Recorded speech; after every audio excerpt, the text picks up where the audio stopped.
13(3) का क्या बोलता है?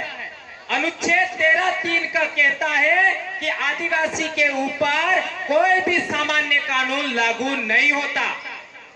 वे अपनी रूढ़ी और परंपरा से स्वशासित होते हैं। तो यदि आज सरकार ने हमको रैली का इजाजत नहीं दिया तो हमने रैली करके दिखाया, वह आर्टिकल 13(3) के तहत हुआ।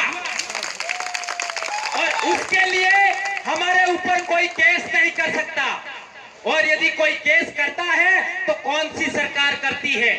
इस देश में 3 सरकारें हैं, राज्य सरकार, केंद्र सरकार और भारत सरकार। भारत सरकार कौन? आदिवासी। राज्य सरकार और केंद्र सरकार भारत सरकार के अधीन है।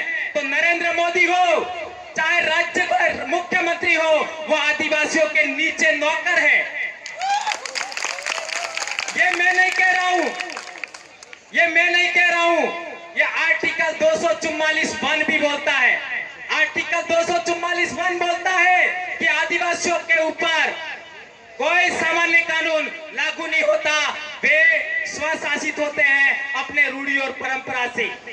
तो इस देश में जो भी कानून बने हैं वो आदिवासियों की रूढ़ी परंपरा से छोटे हैं, आदिवासियों की रूढ़ी परंपरा से बड़े नहीं हैं।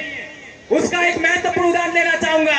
आज देश का आदिवासी चाहे किसी भी राज्य में हो, उस आदिवासियों में, महिलाओं में जो समानता का भाव है, इस देश का एक भी गैर आदिवासी दिखा दे कि इतना समानता का भाव किसी महिला में, किसी समाज ने दिया?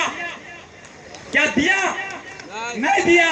और महत्वपूर्ण बात, आदिवासियों में न्याय परंपरा जो होती है, आपका कोर्ट, चाहे जिला कोर्ट हो, चाहे हाई कोर्ट हो, चाहे सुप्रीम कोर्ट हो, वो इस तरीके का न्याय नहीं दे सकता।